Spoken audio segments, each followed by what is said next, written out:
ಎಷ್ಟು ಇಂಪಾರ್ಟೆಂಟು, ಹೆಂಗೆ ವರ್ಕೌಟ್ ಮಾಡೋದು, ಅದರಲ್ಲೂ ಸ್ಪೆಷಲಿ ಮೆಂಟಲಿ ಇರ್ಬೋದು ಫಿಸಿಕಲಿ ಇರ್ಬೋದು, ಫಿಟ್ನೆಸ್ ಅನ್ನೋದು ಏನು ತಿಳ್ಕೊಳ್ಳೋಣ ಇವತ್ತು.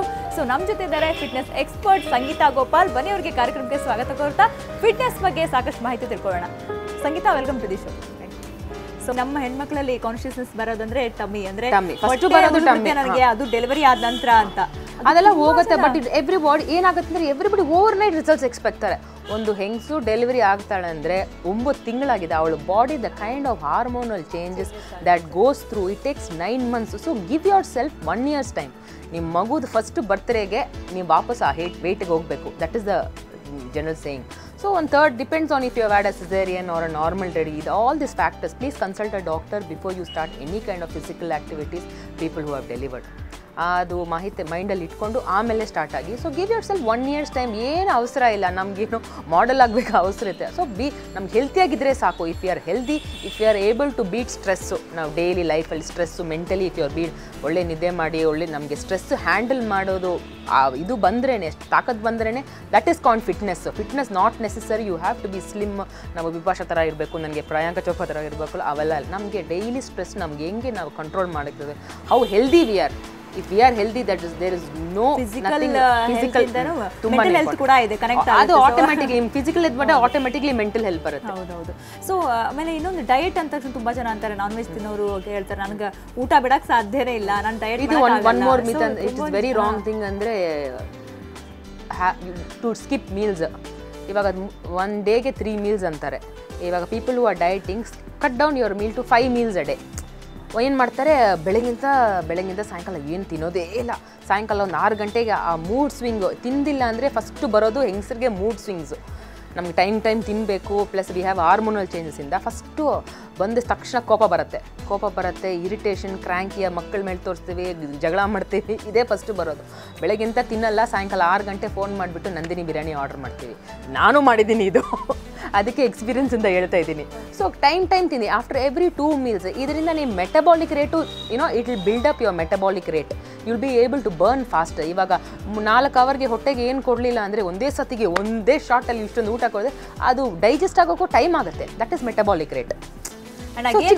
ಊಟ ಬಿಟ್ಟಿದ್ದು ವೇಸ್ಟ್ ಆಗುತ್ತೆ. ಒಂದೇ ಶಟಿ ಅದು ಮೂಡ್ ಹಂಗಾಗ್ಬಿಡುತ್ತೆ. ಅದು ನಮಗೆ ಜಾಸ್ತಿ ತಿನ್ನಬೇಕು ಅಂತ ಒಂಥರ ಕೋಪದಿಂದ ತಿನ್ಬಿಡ್ತೀವಿ. ಇರಲಿ ಬಿಡಿ, ನಾವು ಹಿಂಗೆ ಇರ್ತೀವಿ ಅಂತ. ಯಾಕೆ ನಾವು ಆ ಪರಿಸ್ಥಿತಿ ತೊಗೊಬೋದು? ಸೊ ಚಿಕ್ಕ ಮೀಲ್ಸ್ ತೊಗೊಳ್ತೀನಿ. ನೀವು ಒಂದು ಫ್ರೂಟ್ ತೊಗೊಳ್ಳಿ, ಜ್ಯೂಸ್ ಕೊಡಿರಿ. ಆಮೇಲೆ rice eating people you can have little bit 1 cup of rice is okay. ಇವಾಗ 5-6 meal ಕಟ್ ಡೌನ್ ಮಾಡಿದ್ರೆ ನಿಮ್ಮ ಮೆಟಬಾಲಿಕ್ ರೇಟು ಒಳ್ಳೆ ಆಗುತ್ತೆ. At the same time it's good for you and it weight loss guarantee ಆಗುತ್ತೆ.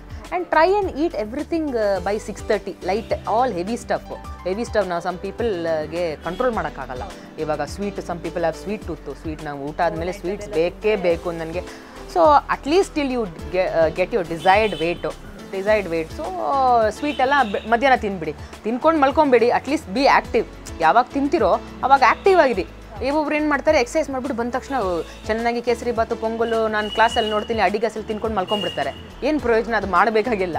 So active, ಲೈಟಾಗಿ ತಿನ್ನಿ, ಲೈಟಾಗಿ exercise ಮಾಡಿ, B active through out the day. And ನಿಮ್ಮ ಪ್ಲ್ಯಾನ್ ಮಾಡ್ಕೊಳ್ಳಿ. ನೋಡಿ, ಇವಾಗ ವೀಕೆಂಡ್ಸು ಜಾಸ್ತಿ ತಿನ್ಬೇಡಿ. ವೀಕೆಂಡ್ಸ್ ಓನ್ಲಿ ಜನರಲಿ ಎಲ್ಲರೂ ಆಚೆ ಹೋಗೋದು, ತಿನ್ನೋದು, ಮಾಡೋದು ಎಲ್ಲ. ಈ ಥರ ಬೇಸಿಕ್ ಟಿಪ್ಸ್ ಮೈಂಡಲ್ಲಿ ಇಟ್ಕೊಂಡ್ಬಿಟ್ರೆ ನಾವು ಆಟೋಮೆಟಿಕ್ಲಿ ನೀವು will see lot of change physically, mentally also. Sangeetha, ನೀವು ಹೇಳಿದ್ರಿ ಡೈಲಿ ಬರೋಕ್ಕಾಗಲಿ ಅಂದ್ರೆ ಅಟ್ಲೀಸ್ಟ್ ಮನೆಯಲ್ಲೇ ಕೆಲಸ ಮಾಡ್ಬೋದು ಅಂತ. ಅಟ್ಲೀಸ್ಟ್ ವೀಕಲ್ಲಿ 2 days ಬಂದುಬಿಟ್ಟು ಏರೋಬಿಕ್ಸ್ಗೆ ಬಂದು ವರ್ಕೌಟ್ ಮಾಡಿದ್ರೆ ನಡೆಯುತ್ತಾ? ಇಲ್ಲ, ಹಂಗೇನು ನಡೆಯಲ್ಲ. ಏರೋಬಿಕ್ಸ್ ಅಂತ ನಾನು ಹೇಳಲ್ಲ, any kind of physical activity. ಯಾವಾಗ ಬರೋಕ್ಕಾಗಲಿಲ್ಲ ಸ್ವಲ್ಪ ಬೇಗ ಹೇಳಿ ಮನೆ ಕೆಲಸ ಮಾಡಿ. ಲೈಕ್ ಬೆಂಡ್, ಸ್ವೀಪ್, ಸ್ವಾಬ್, ಮಕ್ಳನ್ನ ಸ್ನಾನ ಮಾಡಿಸಿ, ಅದೇ ಒಂದು ದೊಡ್ಡ ಎಕ್ಸಸೈಸು. ವೀಕೆಂಡ್ಸು ಅಂದರೆ ಏನೋ ರೆಸ್ಟ್ ತೊಗೊಂಡ್ಬಿಡ್ತಾರೆ. At least in a week at least 5 times exercise ಮಾಡಲೇಬೇಕು. ಬಟ್ ಯಾವ ಫಾರ್ಮ್ ಆಫ್ ಎಕ್ಸಸೈಸ್ ನಿಮ್ಗೆ ಇಷ್ಟನೋ ಅದು ನೀವೇ ಚೂಸ್ ಮಾಡಬೇಕು. ಫಿಸಿಕಲ್ ಫಿಟ್ನೆಸ್ ಬಗ್ಗೆ ಹೇಳಿದ್ರಿ. ಸೊ ಇದು ಹೆಂಗೆ ಲಿಂಕ್ ಆಗಿದೆ ಮೆಂಟಲ್ ಫಿಟ್ನೆಸ್ಗೆ? ಎಕ್ಸಸೈಸ್ ಮಾಡೋದ್ರಿಂದ ನಮಗೆ ಎಂಡೋರ್ಫಿನ್ಸ್ ರಿಲೀಸ್ ಆಗುತ್ತೆ ನಮ್ಮ ಬಾಡಿಯಲ್ಲಿ. ಆ್ಯಂಡ್ ಪ್ಲಸ್ ನಮ್ಮ 30+ ವಿಮೆನ್ಗೆ ಇದು ಭಾಳನೇ important. As you grow older ನಮ್ಮ ಮೆಟಬಾಲಿಕ್ ರೇಟ್ ಕಮ್ಮಿ ಆಗುತ್ತೆ. And we have lot of hormonal changes. ಮಕ್ಕಳಾದರೆ ಒಂದು ಹಾರ್ಮೋನಲ್ ಚೇಂಜ್ ಆಗುತ್ತೆ, stress, anxiety and this multitasking. Women are known for multi. ಮನೋ ಕೆಲಸನೂ ಮಾಡಬೇಕು, ಗಂಡನೂ ನೋಡಬೇಕು, ಡಬ್ಬನೂ ಕಟ್ಟಬೇಕು, ಆಫೀಸಲ್ಲೇ ಮೀಟಿಂಗ್, ಪ್ರಾಜೆಕ್ಟು ರಿಪೇರ್ ಮಾಡೋದು, ಇವೆಲ್ಲ ಮಾಡೋದು. You need mentally, you need stability. ಈ ಸ್ಟೆಬಿಲಿಟಿ ಕೊಡೋದು ಎಕ್ಸಸೈಸಿಂದ. So with exercise you have endorphins that release. Those are called happy hormones. ನಮಗೆ ಎನರ್ಜಿ ಸಿಗುತ್ತೆ ಎಕ್ಸಸೈಸಿಂದ. And you feel much more confident.